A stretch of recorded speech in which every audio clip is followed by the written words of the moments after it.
খুপড়ি ঘরের দোতলা জানালা থেকে লম্বা কাঠ ছুঁড়ে ফেললেন কে ঠিক বোঝা গেল না। এতটুকু পাতিলে হলুদ মরিচ ঠিকঠাক মাখতে গিয়ে হিমশিম অবস্থা। পোড়া ফ্রাইং প্যানটা চাকু দিয়ে ঘষে নতুন করার চেষ্টা চালিয়ে যাচ্ছেন তিনি। একটু আগে জেসমিন কি করেছিলেন জানেন? দুই মেয়েকে পিছনে বসিয়ে নিজের অটোরিকশা চালিয়ে গেলেন বাজারে। তারপর হরদম কেনাকাটা। এত বাজার সদা নাকি সে কোনোদিন করেনি। 20 টাকার পান্ডা, মিষ্টি লইছে, দই লইছে, চকলেট লইছে, দোনোগুণ আশাআশি করতে আছে। এই দোতলা তিনতলা খুপড়ি ঘরগুলো থেকে যেভাবে কাঠ হাড়ি পাতিল নামছে সেটা দেখে বেশ মজা পাচ্ছিলাম আমরা। সরু গলিতে দৌড়ঝাঁপ, মানুষের উচ্ছ্বাস, কাটাকাটি, ভাগাভাগি দেখে খরগোশ আর বিড়ালগুলো বুঝে গেছে আজকের সকালটা একটু আলাদা। তাহলে কি হচ্ছে আজ, চলুন দেখি। জেসমিনের স্বামী কঠিন রোগে মারা যান কয়েক বছর আগে। স্বামীর চিকিৎসায় ব্যয় করেছেন 5 থেকে 6 লাখ টাকা। ঋণের টাকা শোধ করতে না পেরে পালিয়ে থাকতেন। ঘরে ফিরতেন গভীর রাতে, দরজা দিয়ে নয় জানলা দিয়ে। আমার স্বামীর লাঞ্চে হাওয়া ঢুকছিল, লাঞ্চ খুব ছেদ্রে হয়ে গেছিল, ফুটে গেছে। পরবর্তী ডাক্তারের পরীক্ষা নিরীক্ষা করে বললো যে আর অপারেশন লাগবে। পরবর্তী আমার স্বামীর অপারেশন করালাম, পাশাপাশি 2টা অপারেশন করাইলাম। করানোর পরে 1 বছর পরে আমার স্বামী মারা গেল। অনেক টাকা ঋণ দিয়ে মারা গেছে। পলাই থাকি, মানুষের টাকা সব পয়সা কিস্তি আহে, ঘরে তালা মারে, গালাগালি করে। আমি কোন রাস্তায় যাম? পরবর্তী আমি পলাই থাকতাম, রাইতেলে ঢুকতাম, হ্যাঁ মানুষের ধরাই দিত। একটা জানলা ছিল, আমার পিছনে একটা জানলা ছিল, জানলা দিয়ে আমি ঢুকতাম, আবার ওই জানলা দিয়ে বাইরে যেতাম, ঘর খুলতাম না। রাত্রে আসতাম রাত 12টায়, 11টায়, 1টায়। একসময় প্রতিবেশীর পরামর্শে 3 সন্তানের মুখের খাবার আর ঋণের টাকা শোধ করতে নেমে পড়লেন অটোরিকশা চালাতে। পাশাপাশি একটা মেয়ে গাড়ি চালায়, ও আমার বললো কি জেসমিন আপা তুমি গাড়ি চালাও, বড় মিশুক বেড়াইছে ইয়া চালাও। আর একটা আমার নাতি হিসেবে সম্পর্ক, ও আমার বললো কি নানি দাদি দেখো না ইউটিউবে মহিলারা গাড়ি চালায়, তুমি জান কি করবা?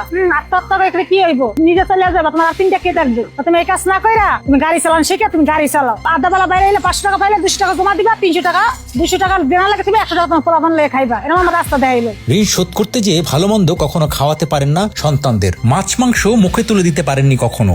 আমরা আজ এসেছি মিরপুর 11 তালতলা বস্তির খুপড়ি ঘরে। তাদের সাথে আজ একবেলা খাবো। আগের দিন বলে গিয়েছিলাম, সকাল থেকে জেসমিন আমাদের কয়েকবার ফোন দিয়েছেন। যাইনি আপনারা আমার কথা বলা ছিল, বংশে ভাই বলছিল যে 7টার সময় আমরা আসতে পারি। মার্কেটের বাইরে ফোন তো আমার পাশে দাঁড়ানি, আপনারা যেন আমার পাশে দাঁড়াইছেন না। আমি বলছি আমার একটু বিশ্বাস আছে, বাইরে সেদিন আসার কথা কই আসছে।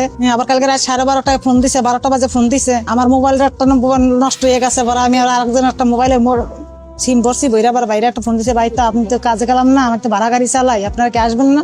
ভাই বললো যে ঠিক আছে আমরা আসতেছি। তিনি বিশ্বাস করতে পারছিলেন না আমরা আসবো। কি খাবো আজ? জেসমিনের সরল উত্তর, যা খাওয়াবেন তাতেই খুশি। হেনাফা তোরা কি খাবি? সবাই তোমার দুঃসময়ের কালে হেল্প করছিস, আমার তরফ দিয়ে খাওয়ামো, তোরা কি খাবি কো? শেষমেশ প্রতিবেশীদের সাথে পরামর্শ করে সিদ্ধান্ত নিলেন খাবেন বিরিয়ানি, আর তার সন্তানরা জর্দা খাবেন। আমি তো বিশ্বাসই করি না এই যে হারা আসবে, তারা চলে আইসে, তোমরা কি খাইতেছ? কিছু মতে তোমরা খাবা, খাইতে খুশি বিরিয়ানিতে। বাজার কি লাগবে? বস্তিতে একজন বাবুর্চি আছে, জেসমিনের প্রতিবেশী। এবার একটু ওরেন তো, 25 জন মানুষ খাওয়াইতে কি লাগবে ভাই? জেসমিনের অটোরিকশায় ছুটলাম বাজারে, সঙ্গে তার 2 মেয়ে।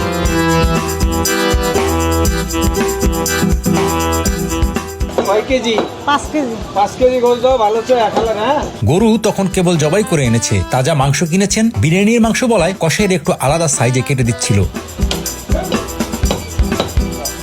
নিজেরা যেখানে 2 বেলা খাবার জোটানোর দায়, সেখানে দাওয়াত করে খাওয়ানো তো বিরাট ব্যাপার। এই প্রতিবেশীরাই তার দুর্দিনে পাশে এসে দাঁড়িয়েছে। বস্তির আশপাশের ঘর থেকে সামর্থ্য অনুযায়ী যে যা পেরেছে সহযোগিতা করেছে। হেরা দিনের পর দিন আমার খাওয়াইছে, অনেক কষ্ট করছে, হেরাও করছে, হেরা আমার লুকাইয়া রাখছে। আমার পাশাপাশি মানুষের সবাই কিছু মানুষের মনে করেন কিস্তি আসছিল, মানুষ টাকা হয়েছে, এরা আমার লুকাইয়া রাখছে, ঘরে রাইখে নাই খাইছে।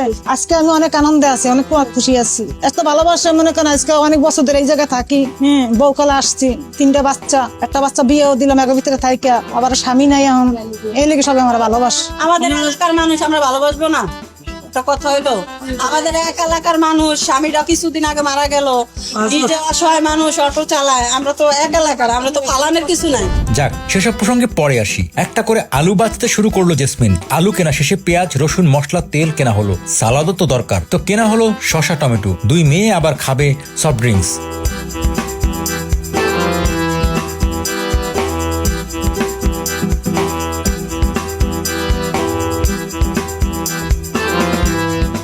বাজার চলছে, তারা 2 বোন খেয়ে যাচ্ছে। মিষ্টির দোকানে জেসমিন কি সব হিসাব করছিল যেন। পরে জানলাম কেজি নয়, সে মাথা পিছু মিষ্টি গুনছিলেন। দই বাদ যাবে কেন? কেনা হলো দইও। জেসমিনের অটোতে ছুটলাম বাড়িতে। দাওয়াত তো আগেই দেওয়া হয়েছে ঘরে ঘরে, তারপরও আমাদের সামনে আবারও একবার বলে আসলেন, বাসা থেকে সবাই একটা বটি নিয়ে আসো আর সহযোগিতা করো আইয়া। শুরু হলো আয়োজন। সেই বাবুর্চি হাল ধরলেন, সাথে বস্তির সবাই এগিয়ে এলেন। এঘর ওঘর থেকে 3-4টা বটি, পাতিল, থালাবাটি নিয়ে এলেন প্রতিবেশীরা। একটা উৎসব আমেজ চলে এলো। সেই আমেজ পশু প্রাণীদের মধ্যেও বোধহয় ছড়িয়ে গেল। হ্যাঁ, বাজার সুন্দর হয়েছে, যথেষ্ট পরিমাণ বাজার আনছেন, সবাই আমরা খুশি আছি। চাইতে বড় খুশি হবো যদি আর একটু গাড়ি করে দিতে পারে, কারণ ওনার তো ছেলেও নেই, স্বামীও নেই, 3টা মেয়ে, আর উনি হচ্ছে থাইরয়েডের রোগী। কিন্তু আমরা খুশি হয়েছি, আমরা তো কোনোদিন পিকনিক করতে পারি নাই। হ্যাঁ, এই যে চলতে সরু গলি ধরে ছোটাছুটি, হাসি তামাশা আর গল্প। এত গল্প, এত প্রসঙ্গ তারা কোথায় পায়? এরই মধ্যে কেউ একজন আলুতে জর্দার রং দেয় বাবুর্চি রেগে গেলেন। বিরিয়ানি রঙিন হবে এমন যুক্তি দিয়ে বসলেন সেই নারী। যাক, শেষমেশ আলু নতুন করে ধুয়ে আবার রান্না বসালেন। রান্না চলছে, চলুক। জেসমিনের বড় মেয়েটা গোসল করে রেডি, একটু সাজগোজ করে নিচ্ছে। ছোট মেয়েটার সাজগোজের প্রতি তেমন কোনো আগ্রহ নেই। জেসমিনের কাছেই জানলাম, মনে করেন যে এই জায়গায় তো খাওয়া দাওয়া হইব, ঠিক আছে, এখন আমরা সবাই একটু রান্না বান্নার ভিতরে অংশগ্রহণ করি। আপনার নেত্রী কইতাছে কে ভাবি? একটু দুষ্টমি করে। রান্না এদিকে শেষের পথে। লবণ চেখে দেখতে দায়িত্ব দেওয়া হলো আমাদের। তাদের খুশি করতে কাজটা করলাম। বলছি ক্যামেরা আমরাই ধরবো, আপনারা একটু খাইবেন, আমরা একটা ভিডিও করবো। আপনারা ভিডিও করবেন? হ্যাঁ, আমরা ভিডিও করবো। বিরিয়ানির ঘ্রাণ চারদিকে ছড়িয়ে পড়েছে। দু একজন ঘর ছেড়ে বাইরে অপেক্ষায়। খাবারের গ্রানে অনেক মানুষ চলে আসে, পাশের গলি, ওই পাশের গলি। মানে আমাদের বাবুর্চি সাহেব যে এত সুন্দর করে রান্না বান্না করে, আমার মনে করেন মজা এরকম মানে সুস্বাদু হয় যে মনে হয় যে আমরা পাতিল পুতিল ভাঙ্গেই খাইয়া ফেলাই। প্রতিবারে আমাদের আয়োজনে একসাথে বসতে দেখেন। এবার এটা সুযোগ নেই। বস্তির এত সরু গলি আর জেসমিনের এত ছোট্ট ঘর, এখানে একসাথে বসানো প্রায় অসম্ভব। সিদ্ধান্ত হলো ঘরে ঘরে পৌঁছানো হবে।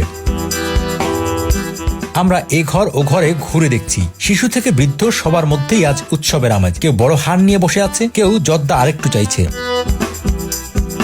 ছোট্ট একটি উপলক্ষ, একবেলা সবাই মিলে খাওয়া। এটা যে কত বড় বিনোদন হয়ে ওঠে, সেটা এমন পরিবেশে না আসলে আপনি হয়তো বুঝতেই পারবেন না।